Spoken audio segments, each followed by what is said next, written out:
Tonight, a former Scottish Premiership footballer says his career was ruined by disgraced brain surgeon Sam El-Jamel. Ian Jenkins was at the top of his game when he was operated on in Dundee in 1999. Complications forced him to retire just 2 years later. He actually opened my body up and played Russian roulette with my spine. That's basically what he did. Also on tonight's programme, the First Minister says he was deeply concerned to learn from media reports that a Russian-flagged oil tanker seized by the US is in the Moray Firth. And one of the largest offshore wind farms in the world is due to be built off the coast of East Lothian. And coming up in tonight's sport, we look ahead to a big night of Premiership football as Hearts look to stretch their lead at the top of the table. Hello, I'm Laura Miller. This is Reporting Scotland.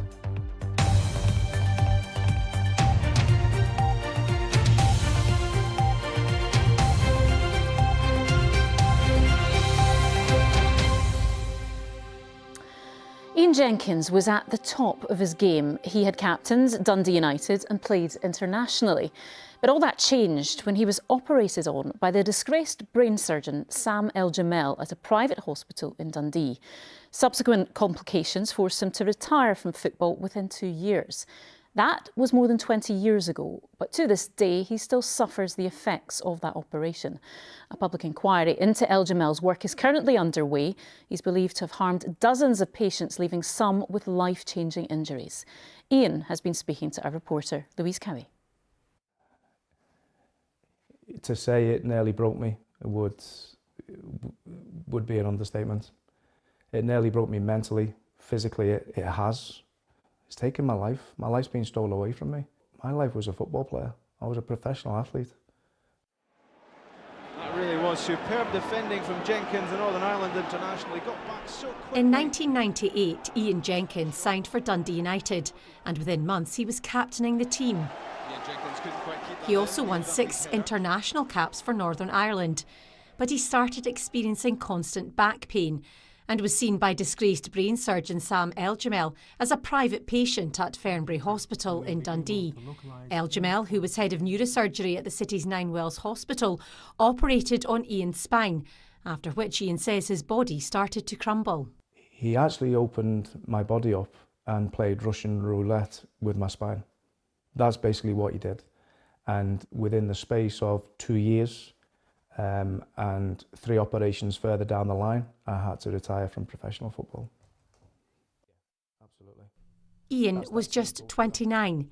The ever-popular Ian Jenkins was particularly affected by a back-op, restricting him to 17 appearances. He forged a new career as a coach, then as assistant manager at St Mirren, but that too was cut short. It came out as I'd left St Mirren for personal reasons. Nobody's known till this date, but I left it because I wasn't physically able to coach full-time footballers and do it on a daily basis. So yeah, I've had basically two careers, 2 professions basically taken away from me. The former Scottish Premiership star is among dozens of patients believed to have been left with life-changing injuries by El-Jamel. Until recently, Ian thought he'd just been unlucky. El-Jamel is under investigation by Police Scotland in Operation Stringent, which was launched in 2018. Ian has given a statement to officers about his experience. I'd sort of buried it. I sort of buried it until the moment I seen, I was going to say the surgeon, I seen that person on the TV. It brings back all that sadness, all that hurt, all the anger. Yeah, it brings back a lot. But the pain I get all over my body at this moment in time is horrendous. So it's still, and it will always be with me till the day I die. El-Jamel's work at NHS Tayside is the focus of a public inquiry. It will also consider whether harm suffered by private patients like Ian could or should have set off alarm bells for the Health Board. El-Jamel was suspended in 2013. He's believed to be working in Libya. I just wish, when you look back at it in 1998, that there was a different pathway and there was a different surgeon that possibly could have saved me and not ruined me. Ian Jenkins there talking to our reporter Louise Cowie. The First Minister says he is deeply concerned that he didn't receive advanced briefing that a Russian-flagged oil tanker was off the Scottish coast. The Marinera is currently at anchor in the Moray Firth. The US accused it of breaking its sanctions by carrying oil for Venezuela, Russia and Iran, and they seized it in the waters between Iceland and Scotland last week. Our reporter Cameron Angus Mackay has more. The aftermath of US operations in the North Atlantic, now near Scottish shores. This is the Marinera, at anchor in the Moray Firth. The UK government says the tanker's here for supplies before its onward journey. But the First Minister says he wasn't made aware. I would have expected to have been briefed in advance about steps to accommodate the tanker in the Moray Firth. I'm deeply concerned that I have not been, and these issues have been raised with the United Kingdom government. The ship has been at the centre of a major geopolitical situation. Now it's turning heads in Burgh Head.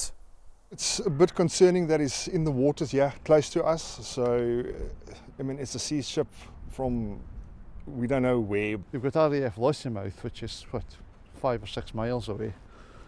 So it's an ideal situation, it's secure. When I saw on Facebook that the Venezuelan tanker was just off Burgh Head, I thought it was a spoof, I thought it was AI generated. It was so unbelievable that that was on our doorstep.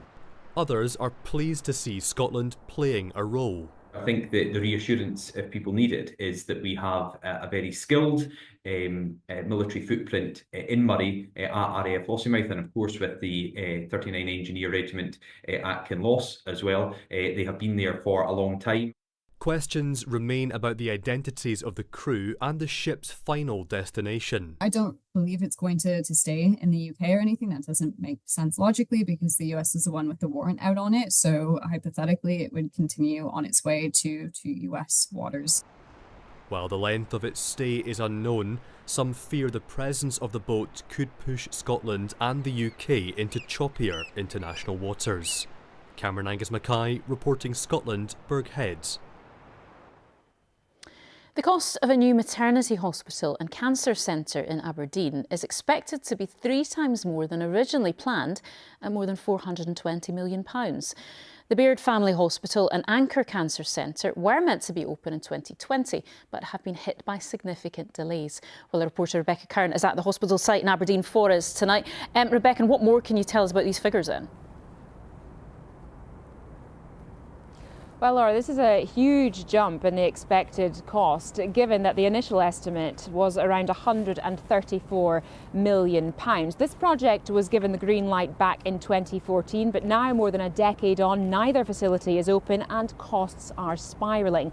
This new figure of £423 million was published in a Scottish Government budget document, and it states that problems around infection prevention and control and redesign issues have resulted in these major delays. Now, NHS Grampian says it will update its board next month, so we may get more detail then. But there's already real anger. The Scottish Conservatives have described the delays and the costs as inexcusable. And in a statement tonight, the Scottish Government said the changes that are being made are subject to a commercial negotiation, and so the final cost cannot be released at this point. But they have said they will continue to support the Health Board. But I think that serious questions do remain over why this project, which is the largest currently under construction in the NHS in Scotland, is now years late and so massively over budget. OK, Rebecca in Aberdeen, thank you. One of the largest offshore wind farms in the world looks set to be built in Scotland, and it's right here off the East Lothian coast after the UK government awarded a key contract. The Berwick Bank wind farm in the outer Firth of Forth will have up to 307 turbines. It's a 4.1 gigawatt development, which means it could generate enough electricity to power up to 6 million homes. It's being hailed as a significant milestone in achieving renewable energy targets and eventually driving down bills for consumers. But conservation groups have long been opposed to the development. Our environment correspondent Kevin Keane has more. Scotland's offshore wind sector has been building big. This, the Seagreen wind farm off Angus, is the largest yet, with 114 turbines. What's coming next will dwarf it. This phase is 1.4 gigawatts, so it's the first phase that we're going to build. We still intend to build the full 4.1 gigawatts of the project, and that really supports the decarbonisation of the UK grid. Berwick Bank will bring investment in the billions and jobs in the thousands. Some of the cables will hit land here at Dunbar, where the neighbouring nuclear power station makes it a place already built on energy. Means that we don't have to burn fossil fuels, it's jobs for the area, it's clean. What's not to like? The view is shocking apart from anything else. You see them all sticking up in the ocean and it's horrible. Much of the jobs will be in construction. Ports like Aberdeen, Leith and here at Nig will be hoping to benefit. Here at the port of Leith, tens of millions of pounds are being invested to help prepare it to win contracts for offshore wind construction projects. And having a steady pipeline of work like Berwick Bank and beyond is seen as vital. The Scottish and UK governments both now want more of the manufacturing to happen here. For too long we have taken that approach, which is to say if it's a fraction cheaper somewhere else, we just shouldn't worry about having the manufacturing capability in Britain. We don't believe in that. If we build up the industries here, we can absolutely compete with those industries across the world. We want to see more jobs, particularly more orders for the supply chain, the energy supply chain, and the quicker those projects come on stream, then the less of a gap we have about the supply chain with our oil and gas orders that are obviously reducing. But there are big concerns about the impact of the wind farm on already declining seabird numbers. RSPB Scotland insisting it's the wrong project in the wrong place. Berwick Bank is quite an old project. That site has been looked at for well over 10 years now. And in the intervening period, loads of other projects have come forward, and nearly all of them, if not all of them, would have lower impacts on seabirds than Berwick Bank would. So our ask would be to look to those other projects instead. SSE is expected to make a final investment decision next year, with construction soon afterwards. The first phase could be producing electricity as soon as 2030. Kevin Keane, reporting Scotland. A man who fired a gun at an Edinburgh home during a gangland feud in central Scotland has been jailed for 9 years. 39-year-old Nicky Robertson fired bullets into the home of a former friend last spring. A video of the attack, filmed by an associate, was shared widely. The High Court heard he'd a string of previous convictions. The use of a firearm on the public streets in this way was brazen and intolerable. The court must do what it can to deter you and others from such dangerous and unlawful methods of dispute resolution. A Supreme Court judge has agreed to take on the task of completing the public inquiry into the death of Sheku Bayo 3 months after its previous chair was forced to step down. Lord Colbeck will replace Lord Brackadale, who resigned after the Scottish Police Federation complained about the private meetings he'd held with the 31-year-old's family. Our Home Affairs correspondent David Cowan reports. Lord Brackadale was a retired High Court judge who'd spent 14 years working at the highest level. Lord Colbeck is a comparative youngster, elevated to the Supreme Courts 3 years ago. He does have experience of high-profile complex investigations. As a Sheriff Principal, he led the fatal accident inquiry into the Clutha helicopter crash. Now, more than a decade after Sheku Bayo died while being restrained in a Kirkcaldy street, he'll assess the massive evidence gathered during the public inquiry and try to get it back on track. Well, I'm delighted that somebody of Lord Colbeck's experience and expertise and knowledge of Scotland's justice system has agreed to be appointed. He is recognised as a formidable judge.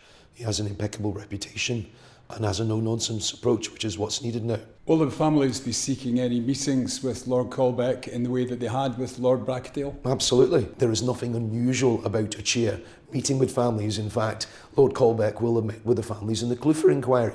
It was Lord Brackadale's private meetings with the family that led to his resignation, so can the new chair do the same? Well, I believe if any meetings were to take place, they would have to be minuted, they would have to be done within the context of the public inquiry, and no evidence should be discussed at those meetings. Open, fair and transparent is what we've asked for, and we'll continue to ask for that. After 5 years, this inquiry has cost £50 million. Lord Colbeck will now try to keep everyone on side and get it across the finishing line. David Cowan, reporting Scotland. A day on from the Finance Secretary delivering her pre-election budget, ministers have been defending the proposals while all the people it affects have been digesting them. The Deputy First Minister said it was a budget for economic growth and prosperity to help families during a hard cost of living crisis. Measures to improve wraparound childcare have been largely welcomed, but some public services and sectors like hospitality say the announcement fell short of what they need. Here's our political correspondent, Andrew Kerr. £68 billion of taxpayers' money flows out from government coffers to provide public services. It's all about choices. The preference might be toast or fruit at this Leith Breakfast Club.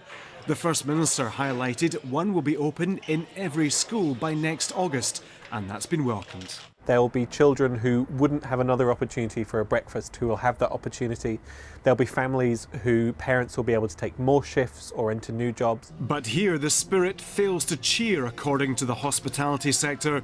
The government's pumping in more than $300 million over 3 years for retail, hospitality and leisure businesses to combat rising charges. But there's disappointment. We are going to feel the brunt of our rate revaluation that has been dictated to us. Our rate bill has increased significantly and the support offered doesn't touch the sides. Meanwhile, for some 999 services, the government's given an uplift of 5% for the police and 5.4% for the fire brigade. But the Firefighters Union alerts us to what they see as significant underinvestment. The service have been really open, saying that they've got a capital deficit in the region of about £818 million. That's the budget that pays for new fire stations, that pays for refitting on fire stations, that buys new fire engines, and the kit and technology that firefighters rely on to keep them safe every day. The public sector's also been told it has to live within its means, with a plan to reduce headcount by 11,000. Worried council leaders also meet tomorrow to consider the budget's impact.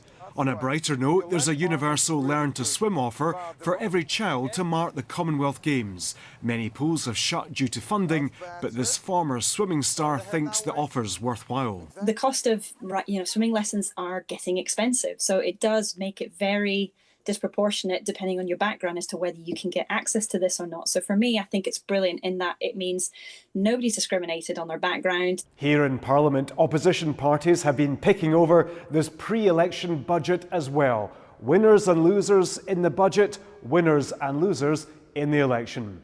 Andrew Kerr, reporting Scotland, Holyrood. OK, let's get tonight's sport now. Sheila's here and we've got some midweek football. Yeah, we're getting used to these exciting midweek nights, aren't we? Yes, lots more to come, hopefully. Hello there. Yes, an exciting night in prospect in the race to win the Premiership title, with two of the league's top three in action. Defending champions Celtic visit Falkirk. More on that match in a moment. But let's start with leaders Hearts, who welcome St Mirren to Edinburgh. And Brian McLaughlin is there. Yes, good evening from Tynecastle, home of table-topping Harrow Midlothian. It's been a remarkable season so far for Derek McInnes' side, currently sitting 3 points clear at the top of the Scottish Premiership. Their latest win came in a narrow 1-0 victory at Dens Park on Sunday, where, of course, substitute Craig Gordon came off the bench and made a remarkable save late on the game to secure the victory for Hearts. Tonight's visitors, St Mirren, after winning the League Cup in early December, it's been a disappointing campaign for Stephen Robinson's side. They currently sit third bottom of the Premiership table. Let's hear from both managers speaking ahead of tonight's match. The lads will get a great reception on Wednesday when they run out of Tynecastle, and so they should. The fans have got a big part to play again, as they did today, to try and help us win a game against a tough opponent. Tynecastle's a difficult place to go at the best of times, top of the league. But that's what you're in football for. You know, if you can't enjoy or motivate yourself to go there and enjoy the occasion and make sure you put a performance on, then there's no point in being in the game. Well, it's a chilly night here at Tynecastle, where once again we'll have a near capacity crowd inside the stadium. The omens don't look good for St Mirren. They've lost 5 of their last 6 matches on the road, while Harrow Midlothian, they're unbeaten in their last 12 matches here at Tynecastle. Kick-off is 7:45. The match is live on BBC Radio Scotland, and of course you can watch the highlights later on tonight on Sports Scene. Brian McLaughlin for Reporting Scotland at Tynecastle Stadium. Well, Celtic are 6 points behind Hearts in the title race, so they'll be desperate to win at Falkirk, but they're unlikely to have it all their own way, with Bairns boss John McGlynn urging his players to attack the defending league champions. Falkirk have won 2 on the bounce and are sitting pretty comfortably in the top half of the table. They could give a debut to England youth international Louis Marsh, who's on loan from Sheffield United.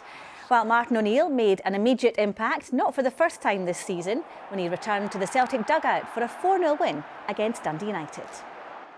Yeah, we're in a good place. We're very happy. We targeted 30 points. We've got the 30 points. There's still one game to get played in this round of games. So it's kind of a free hit from that point of view. We've got the target set. We've done the target.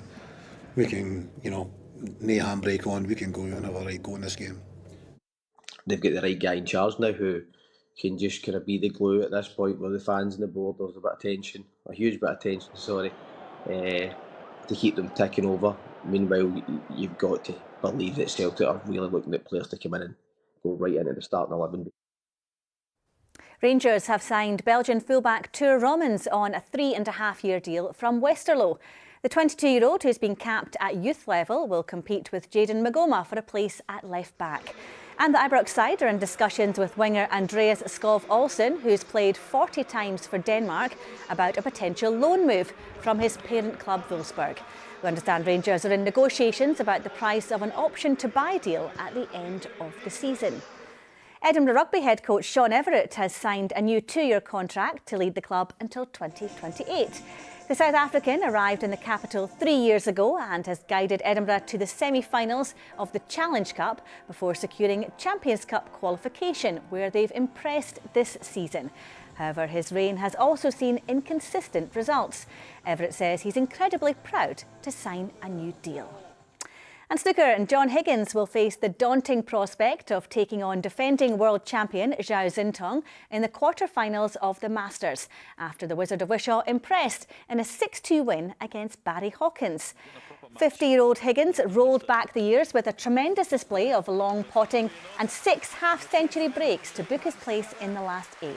The Scot is trying to etch his name on the Masters trophy for the 3rd time. Lots of fun ahead. Absolutely, what an achievement that would be. Thank you, Sheila. Christopher's here with the weather. We were talking about midweek football going on. Is it going to be chilly?